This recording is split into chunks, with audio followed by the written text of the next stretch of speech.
Hello, Namaste. Welcome to my channel AP Political Fever. Let's start the video for today.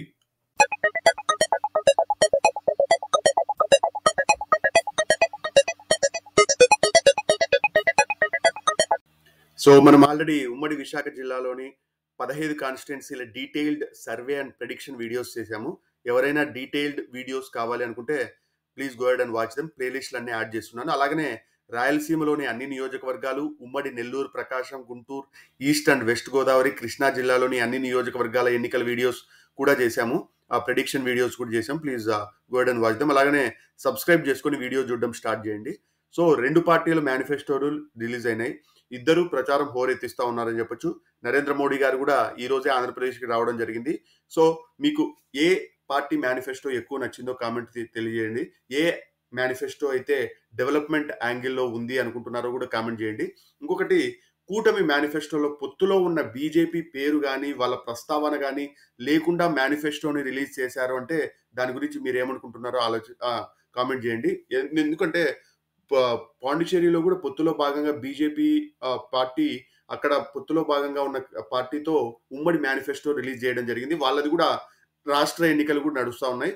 అక్కడ ఉమ్మడి మేనిఫెస్టోలో పాల్గొన్న BJP ఆంధ్రప్రదేశ్లో ఉమ్మడి మేనిఫెస్టోలో ఎందుకు పాల్గొనలేదు అనే విమర్శ పైన మీరు ఏమనుకుంటున్నారో కూడా కామెంట్ చేయండి. అలాగనే జనసేన వాళ్ళు ప్రస్తావించిన పాయింట్లు కానీ వాళ్ళ ఈ నియోజకవర్గంలో ఈ మేనిఫెస్టోలో లేదు అనే విమర్శ పైన కూడా మీరు ఏమనుకుంటున్నారో కామెంట్ చేయండి. అలాగనే వైఎస్ఆర్సీపీ మేనిఫెస్టోలో మీకు నచ్చని పాయింట్స్ ఏమేమి ఉన్నాయో కామెంట్ చేయండి. ఈ కూటమి మేనిఫెస్టోలో నచ్చని పాయింట్స్ ఏమేమి ఉన్నాయో కామెంట్ చేయండి. ఎవరిది బిలీవబుల్గా ఉంది, ఎవరిది మేనిఫెస్టో అయితే ఈజీగా ఇంప్లిమెంట్ చేయగలుగుతారు, ఎవరి మేనిఫెస్టో జనాలు నమ్ముతున్నారు అనే విషయాన్ని కూడా మీరు ఏమనుకుంటున్నారో కామెంట్ చేయండి. ఇంకా మెయిన్ వీడియోలోకి వెళ్దాం. ఉమ్మడి విశాఖ జిల్లాలో మొత్తం 15 కాన్స్టిట్యున్సీలు ఉన్నాయి. ఈ ఉమ్మడి విశాఖ జిల్లా ఇద్దరికి ప్రతిష్టాత్మకంగా మారిందనడంలో ఎటువంటి సందేహం లేదు.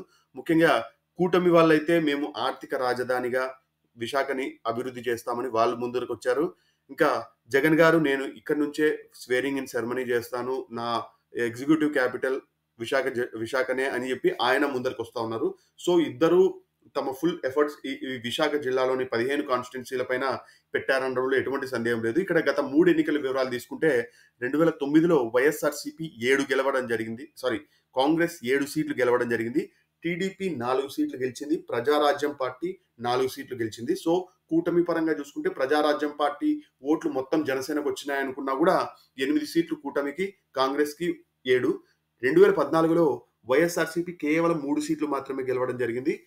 టీడీపీ, జనసేన, బీజేపీ కూటమిగా అప్పుడు ఎట్లా 2014లో ఉన్నాయి కాబట్టి టీడీపీకి 11 సీట్లు వచ్చినాయి, బీజేపీ కేవలం 1 సీటు మాత్రమే రావడం జరిగింది. సో కూటమిగా చూసుకుంటే 12 సీట్లు. 2019లో రివర్స్ అయినాయని చెప్పొచ్చు. వైఎస్ఆర్సీపీకి 11 సీట్లు వచ్చినాయి, టీడీపీ కేవలం Vizag north, east, west, south ఈ 4 తప్ప మిగతాదంతా వైఎస్ఆర్సీపీ స్వీప్ చేసిందని చెప్పొచ్చు. ఆ 4 సీట్లలో కూడా ఒక క్యాండిడేట్ వైఎస్ఆర్సీపీలోకి రావడంతో 12 సీట్లు వైఎస్ఆర్సీపీతో ఈ ఎన్నికలకు వెళ్తా ఉంది, కేవలం 3 సీట్లతో టీడీపీ ఎన్నికలకు వెళ్తా ఉందని చెప్పొచ్చు. సో ఈసారి హోరు ఆసక్తికరంగా ఉంటుంది, హోరాహోరీగా ఉంటుంది. ప్రతి నియోజకవర్గంలో కూడా ఇద్దరు తమ శక్తి వంచన లేకుండా కృషి చేస్తా ఉన్నారని చెప్పొచ్చు. ముఖ్యంగా ఫస్ట్ కాన్స్టిట్యున్సీ చూసుకుంటే భీమిలిలో ముత్తంశెట్టి శ్రీనివాసరావు గారు, ఈయన అవంతి శ్రీనివాసరావు గారు, ఈయన వైఎస్ఆర్సీపీ నుంచి పోటీ చేస్తున్నారు. ఇప్పుడు సిట్టింగ్ ఎమ్మెల్యేగా ఉన్నారు. గంటా శ్రీనివాసరావు గారు టీడీపీ నుంచి పోటీ చేస్తూ ఉన్నారు. ఈయన వైజాగ్ నార్త్ సిట్టింగ్ ఎమ్మెల్యే. అక్కడ పొత్తులో భాగంగా ఆ సీట్ బీజేపీకి వెళ్ళడంతో ఆయన ఈ సీట్ రావాల్సి వచ్చింది. ముఖ్యంగా ఈ నియోజకవర్గంలో వైఎస్ఆర్సీపీకి లాభించే అంశాలు ఏంటంటే ఈయన ప్రచారంలో చాలా ముందు ఉండడం. ఆల్రెడీ శ్రీనివాసరావు గారే సీట్ అని చెప్పేసి ఒక 6 నెలల ముందు నుంచే ఉండడంతో ఈయన ఈ నియోజకవర్గాన్ని ఒక 3-4 రౌండ్లు చుట్టేసినారని చెప్పొచ్చు. గంటా శ్రీనివాసరావు గారికి ఈ నియోజకవర్గమా, చీపురుపల్లికి వెళ్తాడా, వైజాగ్ నార్త్ లోనే పోటీ చేస్తాడా, ఇంకో సీటా ఇన్ని మల్లగుల్లాల మధ్య ఈయనకి సీట్ రావడం, అది ఆఖరి నిమిషంలో ఆఖరి లిస్ట్ లో సీట్ రావడం వల్ల ఈ సీట్ కొద్దిగా టైట్ అయ్యే అవకాశాలు ఉన్నాయి. కానీ పొత్తులో భాగంగా 2009లోనే ప్రజారాజ్యం గెలిచిన సీట్ ఇది. సో జనసేన కూడా ఈ నియోజకవర్గంలో క్రియాశీలకంగా ఓట్లున్నాయి. నా అంచనా ప్రకారం అయితే టైట్ గా సాగిన టీడీపీకి కొద్దిగా ఎడ్జ్ ఉంది అనుకుంటున్నాను. ముఖ్య కారణం ఏంటంటే ఈ టైట్ సాగడానికి కూడా అవంతి శ్రీనివాస్ గారు ప్రచారంలో చాలా ముందున్నారని చెప్పొచ్చు. గంటా శ్రీనివాసరావు గారు కేవలం 10 రోజుల ముందు నుంచే ఈ నియోజకవర్గంలో తిరుగుతా ఉన్నారు. అది ఆయనకి నెగెటివ్ అయ్యే అంశము. కానీ ఎలక్షనీరింగ్ పరంగా గానీ, లేకుంటే ఎలక్షన్ స్ట్రాటజీలలో కూడా గంటా శ్రీనివాసరావు గారు దిట్ట అంటారు.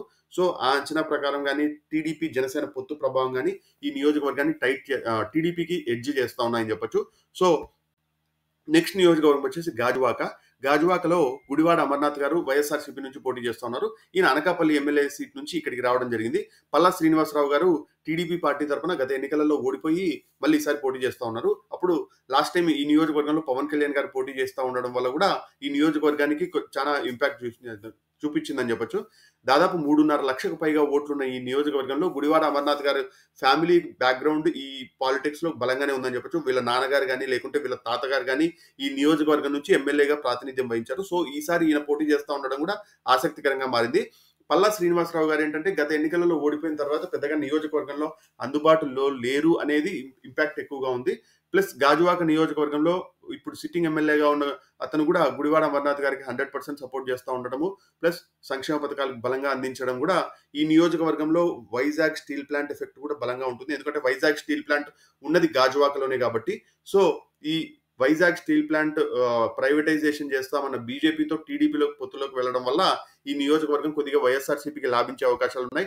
క్యాండిడేట్ పరంగా చూసుకున్నా, లేకుంటే వైజాగ్ స్టీల్ ప్లాంట్ బీజేపీ వాళ్ళు ప్రైవేట్ చేస్తామని చెప్పే దాని ప్రకారం చూసుకున్నా ఈ నియోజకవర్గం టైట్ గా సాగే అవకాశాలు ఉన్నాయి. వైఎస్ఆర్‌సీపీకి కొద్దిగా ఎడ్జ్ ఉంది. టైట్ గా సాగడానికి కూడా ముఖ్య రీజన్స్ ఏంటంటే టీడీపీ జనసేన పొత్తు. టీడీపీ జనసేన పొత్తు ఈ నియోజకవర్గంలో బలంగా పనిచేసే అవకాశాలు ఉన్నాయి. అందుకే టైట్ వెళ్తుంది. లేకుంటే గుడివాడ అమర్నాథ్ గారు ఈజీగా గెలిచే సీట్ అవుతుంది అని నేను అనుకుంటా ఉన్నాను. నెక్స్ట్ చోడవరము. కర్ణం ధర్మశ్రీ గారు వైఎస్ఆర్‌సీపీ నుంచి పోటీ చేస్తా ఉన్నారు. కేఎస్ఎన్ఎస్ రాజు గారు టీడీపీ నుంచి పోటీ చేస్తా ఉన్నారు. ఈ నియోజకవర్గంలో కర్ణం ధర్మశ్రీ గారు చాలా స్ట్రాంగ్ గా ఉన్నారని చెప్పొచ్చు. నియోజకవర్గానికి ఎప్పుడు అందుబాటులో ఉంటారు. ప్లస్ మంచి పాజిటివ్ ఇమేజ్ కూడా ఉంది. నియోజకవర్గంలో అభివృద్ధి కార్యక్రమాలు కూడా బాగానే జరిగాయి కాబట్టి ఈ నియోజకవర్గం వచ్చేసి వైఎస్ఆర్‌సీపీకి కొద్దిగా ఎడ్జ్ ఉంది.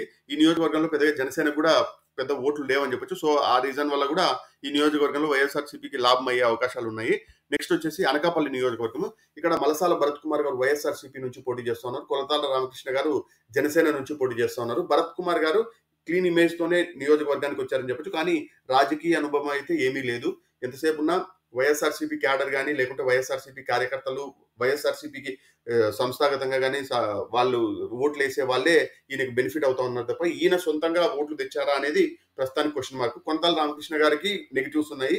ఆయన గత 15 సంవత్సరాల నుంచి డైరెక్ట్ ఎలక్షన్స్ లో సైలెంట్ గా ఉండిపోవడం వల్ల ఇప్పుడు 2024 టైప్ ఆఫ్ పాలిటిక్స్ లో ఈయన ఏమడగలుగుతారా అనేది కూడా ఇప్పుడు పెద్ద క్వశ్చన్ మార్క్ గా ఉంది. ముఖ్యంగా ఈయన టీడీపీలోకి వెళ్దాం అనుకుని టీడీపీలో సీట్ పొత్తులో భాగంగా జనసేనకు వస్తుందని జనసేన అనకాపల్లి ఎంపీ సీట్ అని చెప్పి అనకాపల్లి ఎంపీ సీట్ ని బీజేపీకి వెళ్ళడంతో ఈయన జనసేన పార్టీ తరఫున పోటీ చేస్తున్నారు. అనకాపల్లిలో ఆల్రెడీ 2 సార్లు ఎమ్మెల్యేగా చేసినారు కాబట్టి నియోజకవర్గ పరంగా ఇమేజ్ ఉంది, అంతా ఓకే. గానీ ఈ 2024 టైప్ ఆఫ్ ధన ప్రభావం బలంగా ఉన్న ఈ పాలిటిక్స్ లో ఈయన ఇమ్మడగలుగుతారా అనే దానిపైనే ఈయన విజయం ఆధారపడి ఉంటది. కానీ పొత్తులో భాగంగా కొద్ది ఈజీ సీట్ అని చెప్పొచ్చు. ఇది జనసేన గెలవడానికి ఎక్కువగా అవకాశాలు ఉన్నాయని నేను అనుకుంటా ఉన్నాను. నెక్స్ట్ వచ్చేసి నర్సీపట్నము. నర్సీపట్నంలో పెట్ల ఉమాశంకర్ గణేష్ గారు వైఎస్ఆర్‌సీపీ నుంచి పోటీ చేస్తా ఉన్నారు. చింతకాయల అయ్యన్న పాత్రుడు గారు టీడీపీ నుంచి పోటీ చేస్తున్నారు. వీళ్ళిద్దరే గత ఎన్నికలలో కూడా పోటీ చేయడం జరిగింది. సో, వీళ్ళకి పాజిటివ్స్ ఉన్నాయి, నెగిటివ్స్ ఉన్నాయి. చింతకాయల అయ్యన్న పాత్రుడు గారికి పాజిటివ్ ఏంటంటే దాదాపు 4 దశాబ్దాల నుంచి వీళ్ళు ఈ రాజకీయాల్లో ఉండడం ఈయనకు పాజిటివ్ అయ్యే అంశము. ప్లస్ ఈయన కొడుకు గారు చేసే కొన్ని వింత వింత స్టేట్మెంట్లు కానీ, ఐటీడీపీ అని పెట్టేసి వైఎస్ఆర్‌సీపీ వాళ్ళని కానీ, లేకుంటే టీడీపీలో కొంచెం రెబెలియస్ గా ఉన్న వాళ్ళని కానీ అటాక్ చేయడం ఆయన అందరికి నెగిటివ్ అవుతుంది. ప్లస్ నోటి దురుసు. ఎవరైనా జనాలు ఈయన దగ్గరికి ఈజీగా అందుబాటులో ఉన్నా కూడా వెళ్ళి పనులు చేయించుకునే దానికి ఈయన నోటి దురుసు కారణంగా భయపడతా ఉంటారని చెప్పొచ్చు. ఉమాశంకర్ గణేష్ గారు ఈ నియోజకవర్గంలో బలంగానే రోడ్లు వేశారు, అభివృద్ధి కార్యక్రమాలు చేశారు. కానీ నర్సీపట్నం టౌన్ వరకే ఈయన ఎక్కువ అభివృద్ధి చేశారు తప్ప పక్కన ఉన్న రూరల్ మండలాలలో ఈయన పెద్దగా అభివృద్ధి చేయలేదనే అపవాదు కూడా ఉంది. సో, నా అంచనా ప్రకారం అయితే ఈ నియోజకవర్గంలో టైట్ గా సాగిన వైఎస్ఆర్‌సీపీ గెలవడానికి ఎక్కువగా అవకాశాలు ఉన్నాయి. ముఖ్యంగా చిరంజీవి గారి పైన ఆ అయ్యన్న పాత్రుడు గారి కుమారుడు విజయ్ గారు చేసిన కామెంట్స్ జనసేన సైనికులు ఇప్పటికీ మర్చిపోలేదని చెప్పొచ్చు. ఆ ఓట్లు, జనసేన ఓట్లు ఇప్పుడు టీడీపీకి పడే అవకాశాలు చాలా తక్కువగా ఉన్నాయి. ప్లస్ ఈయన 6 సార్లు ఎమ్మెల్యేగా ఉన్నప్పటికీ ఈ నియోజకవర్గానికి పెద్దగా అభివృద్ధి చేసింది ఏం లేదు. మినిస్టర్ గా ఉన్నప్పుడు కూడా అభివృద్ధి ఏం జరగలేదనేది జనాల్లో ఫీలింగ్ బలంగా ఉందని చెప్పొచ్చు. సో, వైఎస్ఆర్సీపీని గెలవడానికి ఎక్కువగా అవకాశాలు ఉన్న సీట్ అని చెప్పొచ్చు. కానీ టైట్‌గా ఉంది. అయ్యన్న పాత్రుడు గారిని కూడా తక్కువ అంచనా వేయడానికి అసలు లేదు. ఆయన దాదాపు 4 దశాబ్దాల నుంచి ఉండడం, కొంచెం టీడీపీ, జనసేన ఓట్లను కూడా కలుపుకోవడానికి విశ్వ ప్రయత్నాలు చేస్తా ఉన్నారని చెప్పొచ్చు. నెక్స్ట్ వచ్చేసి పెందుర్తి. పెందుర్తిలో అన్నంరెడ్డి అదీప్ రాజు గారు వైఎస్ఆర్సీపీ నుంచి పోటీ చేస్తా ఉన్నారు. పంచకర్ల రమేష్ గారు జనసేన నుంచి పోటీ చేస్తా ఉన్నారు. మామూలుగా మనం జనరల్‌గా మాట్లాడుకుంటే పెందుర్తి, టీడీపీ, జనసేన ఓట్లు అట్‌లీస్ట్ ఒక 70-80% పోల్ అయినా కూడా ఈజీగా జనసేన గెలిచే సీట్ అవుతుంది. కానీ పంచకర్ల రమేష్ గారు ఏంటంటే ఈయన వేసిన ఫ్లిప్పులు, జంపులు ఎవరు వేయలేదని చెప్పొచ్చు. ఈయన 2009లో ప్రజారాజ్యం పార్టీ తరపున ఎమ్మెల్యే అయినారు. 2014లో టీడీపీలోకి వెళ్ళారు. సరే, రాష్ట్ర విభజన అనంతరం టీడీపీలోకి వెళ్ళారు అనుకోవచ్చు. 2014లో ఈ నియోజకవర్గం మారి యలమంచిల నుంచి పోటీ చేసి ఎమ్మెల్యేగా గెలిచారు. 2019లో అక్కడ ఓడిపోయారు. ఓడిపోతానే వైఎస్ఆర్సీపీ పార్టీలోకి వెళ్ళిపోయారు. వైఎస్ఆర్సీపీ పార్టీలో 2024 జనవరి వరకు వైఎస్ఆర్సీపీ పార్టీలో ఉండి అక్కడ సీట్ రావట్లేదని టీడీపీ వైపు చూశారు. టీడీపీలో ఆల్రెడీ పొత్తులో భాగంగా ఇది జనసేనకి వెళ్తుందని జనసేన పార్టీలోకి వచ్చారు. ఇప్పుడు జనసేన పార్టీ నుంచి పోటీ చేస్తాను. ఇన్ని జంపులు, ఇన్ని ఫ్లిప్పులు వేసిన తర్వాత ఈయన ఇమేజ్ పోయింది. ఈయన పాజిటివిటీ ఉన్నదంతా పోయిందని చెప్పొచ్చు. పెద్దగా ఈయన ముందు 2009లో ఉన్నప్పుడు ఎమ్మెల్యేగా ఈ నియోజకవర్గానికి చేసింది ఏం లేదు. లేకుంటే 2014 నుంచి 19 వరకు అధికారంలో ఉండి యలమంచల్లో ఎమ్మెల్యేగా ఉన్నప్పుడు అక్కడ చేసింది ఏం లేదనేది జనంలో బలంగా ఉందని చెప్పొచ్చు. అన్నంరెడ్డి అదీప్ రాజు గారు యువకుడు, ఉత్సాహవంతుడు, ప్లస్ ఈ నియోజకవర్గంలో యంగ్ పర్సన్ గా ఎలా నెగిటివిటీ అవుతా ఉంది, ఏది మనకు పాజిటివిటీ అవుతా ఉంది అనేది తెలుసుకొని ముందరికి సాగుతా ఉన్నారని చెప్పొచ్చు. కానీ పొత్తులో భాగంగా ఈ సీట్ ని కొద్దిగా టైట్ గా ఉన్నప్పటికీ జనసేనకి ఇవ్వడానికి ముఖ్య కారణం వచ్చేసి పొత్తే. టీడీపీ, జనసేన ఓట్లు మినిమం 70-80% పోలైనా జనసేన గెలిచే అవకాశాలు ఉంటాయి. లేదు ఓట్ ట్రాన్స్ఫర్ గన సజావుగా సాగకపోయినా, లేకుంటే వైఎస్ఆర్సీపీ స్ట్రాటజీలు లాస్ట్ ఒక వారం 10 రోజుల్లో వర్కౌట్ అయితే వైఎస్ఆర్సీపీ గెలిచినా పెద్దగా ఆశ్చర్యపోవాల్సిన అవసరం లేదు. నెక్స్ట్ యలమంచల్లో కన్నబాబు రాజు గారికి ఈ నియోజకవర్గంలో మంచి పాజిటివ్ ఇమేజ్ ఉందని చెప్పి గత 2 ఎన్నికల్లో కూడా గెలవడం ఈయనకి లాభించే అంశము. విజయ్ కుమార్ గారు జనసేన నుంచి పోటీ చేస్తా ఉన్నారు. ఈ ఉమ్మడి వైజాగ్ లోనే 2019లో పోటీ చేసి ఓడిపోయిన క్యాండిడేట్ కే జనసేన సీట్ ఇవ్వడం ఇది ఒక సీటే అని చెప్పొచ్చు. ఈసారి ఈయనకి గెలవడానికి ఎక్కువగా అవకాశాలు ఉన్నాయని నేను అనుకుంటా ఉన్నాను. సో టైట్ గా సాగినప్పటికీ జనసేనకే ఎక్కువ ఎడ్జ్ ఉందని చెప్పొచ్చు. నెక్స్ట్ నియోజకవర్గం వచ్చేసి పాయకరావుపేట. ఇది ఎస్సీ రిజర్వ్డ్ కాన్స్టిట్యున్సీ. ఇక్కడ కంబాల జోగులు గారు వైఎస్ఆర్సీపీ నుంచి పోటీ చేస్తున్నారు. ఈయన మేజర్ ఇంపాక్ట్ ఏమవుతుంది, ఈయన నాన్ లోకల్ క్యాండిడేట్. ఈయన ఎక్కడి నుంచో శ్రీకాకుళం నుంచి ఈ నియోజకవర్గానికి వచ్చి పోటీ చేస్తూ ఉండడం ఈయనకి నెగిటివ్ అవుతుంది. ఒకవేళ వంగలపూడి అనిత గారికి ఈ నియోజకవర్గంలో పాజిటివ్ ఇమేజ్ ఉంది, లేదు లోకల్ క్యాండిడేట్ అంటే ఈమె కూడా కాదు. ఈమె 2014 నుంచి 19 వరకు ఎమ్మెల్యేగా ఉన్నప్పటికీ ఈమె వైజాగ్ లోనే ఉంటారు, ఎప్పుడు జనాలకు అందుబాటులో ఉంటారు అనేది ఇంపాక్ట్ తోనే నియోజకవర్గంలో టీడీపీ వర్గాలన్నీ చాలా నెగిటివ్ గా ప్రచారం చేయడంతో ఈ నియోజకవర్గం మార్చి కొవ్వూరు నుంచి 2019లో పోటీ చేయడం జరిగింది. అక్కడ ఓడిపోయిన తర్వాత మళ్ళీ ఈమె పాయకరావుపేటలోకి వచ్చి పోటీ చేస్తా ఉన్నారు. కానీ గత 2-3 సంవత్సరాల నుంచి నియోజకవర్గాన్ని అంటిపెట్టుకొని బలంగానే పనిచేస్తా ఉన్నారని చెప్పొచ్చు. కంబాల జోగులు గారికి ముఖ్యంగా నెగిటివ్ అయ్యే ఇంపాక్ట్ ఏంటంటే ఫుల్లీ నాన్ లోకల్ క్యాండిడేట్ అవ్వడం, ఈ నియోజకవర్గానికి అసలు టచ్ లో లేకపోవడం వల్ల ఈయనకి నెగిటివ్ అవుతోంది. వంగలపూడి అనిత గారికి సరే మనం 100% సపోర్ట్ చేసి ఓటు వేద్దామనే అంత పాజిటివిటీ కూడా ఈమె మీద లేదు. ఎందుకంటే 2014 నుంచి 19 వరకు ఆల్రెడీ ఈమె ట్రాక్ రికార్డ్ చూశారు కాబట్టి. కానీ ప్రస్తుతం ఉన్న అంచనా ప్రకారం పొత్తు ప్లస్ ఈ నియోజకవర్గంలో నాన్ లోకల్ క్యాండిడేట్స్ ఈ అన్ని రీజన్స్ వల్ల టీడీపీ గెలవడానికి ఎక్కువగా అవకాశాలు ఉన్నాయని చెప్పొచ్చు. నెక్స్ట్ పాడేరు ఎస్టీ నియోజకవర్గం. ఇక్కడ విశ్వేశ్వరరాజు గారు ఈజీగా గెలుస్తారనుకుంటాను. గిడ్డి ఈశ్వరి గారు 23 మంది ఎమ్మెల్యేలు ఎప్పుడైతే వైఎస్ఆర్సీపీలోకి నుంచి టీడీపీలోకి వెళ్ళారో ఆ ఎమ్మెల్యేలో ఈమె కూడా ఒకటి. 2019లో ఘోరంగా ఓడిపోయారు. ఈసారి కూడా ఈ టీడీపీలో చాలా వర్గాలు ఉన్నాయని చెప్పొచ్చు. ఆల్రెడీ ఒక క్యాండిడేట్ ని ప్రకటించి ఆయన్ని తీసేసి ఈమెకి సీట్ ఇవ్వడం జరిగింది. సో అది టీడీపీలో కొద్దిగా వర్గ విభేదాలు తారాస్థాయిలో ఉన్నాయని చెప్పొచ్చు. విశ్వేశ్వరరాజు గారికి ఏంటంటే ఆయన వాళ్ళ ఫాదర్ గారు కూడా ఎమ్మెల్యే కాబట్టి ఎమ్మెల్యేగా ఉన్నారు, ప్లస్ వాళ్ళ మదర్ గారు కూడా ఎమ్మెల్యేగా ఒకసారి చేసినట్టున్నారు. సో ఆ రీజన్స్ వల్ల వైఎస్ఆర్సీపీ గెలవడానికి ఎక్కువగా అవకాశాలు ఉన్నాయి. ప్లస్ ఎస్టీ రిజర్వ్డ్ కాన్స్టిట్యున్సీలలో బలంగా ఉంటుంది వైఎస్ఆర్సీపీ అని నేను అనుకుంటా ఉన్నాను. సో దీనివల్ల వైఎస్ఆర్సీపీ గెలవడానికి ఎక్కువగా అవకాశాలు ఉన్నాయి. ఇంకా అరకు వ్యాలీ విషయానికి వస్తే రేగం మత్స్యలింగం గారు వైఎస్ఆర్సీపీ నుంచి పోటీ చేస్తున్నారు. ఈయన సాధారణ కార్యకర్త లాగానే ఉన్నారు. ఇంకా పంగి రాజారావు గారు బీజేపీ నుంచి పోటీ చేస్తున్నారు. ఈ సీట్ మామూలు టీడీపీ పోటీ చేసినా చాలా కష్టమైన సీటు, అట్లాంటిది పొత్తులో భాగంగా బీజేపీకి ఇవ్వడం జరిగింది. సో ఈ సీట్ ని ఈజీగా వైఎస్ఆర్సీపీ గెలుస్తుంది అని నేను అనుకుంటా ఉన్నాను. ముఖ్య రీజన్స్ వచ్చేసి ఎస్టీ రిజర్వ్డ్ కాన్స్టిట్యున్సీ, బీజేపీకి అసలు బలం లేదు, బీజేపీ సింబల్ చాలా మందికి జనాలకు కూడా తెలియదు అని చెప్పొచ్చు. సో ఈ రీజన్స్ తో వైఎస్ఆర్సీపీ గెలవడానికి ఎక్కువగా అవకాశాలు ఉన్నాయి. నెక్స్ట్ మాడుగుల నియోజకవర్గము. మాడుగులు వచ్చేసి ఈర్లి అనురాధ గారు వైఎస్ఆర్సీపీ నుంచి పోటీ చేస్తా ఉన్నారు. ఈమె సిట్టింగ్ వైఎస్ఆర్సీపీ ఎమ్మెల్యే కుమార్తె. బండారు సత్యనారాయణ గారు అక్కడ పెందుర్తి సీట్ లేదని చెప్పేసి ఈ సీట్కి వచ్చి పోటీ చేస్తా ఉన్నారు. టీడీపీలో ఈ నియోజకవర్గంలో బలమైన వర్గాలు ఉన్నాయని చెప్పొచ్చు. ఆల్రెడీ ఒక క్యాండిడేట్ ని ప్రకటించి ఆయన్ని తీసేసి ఈయన పెట్టడం జరిగింది.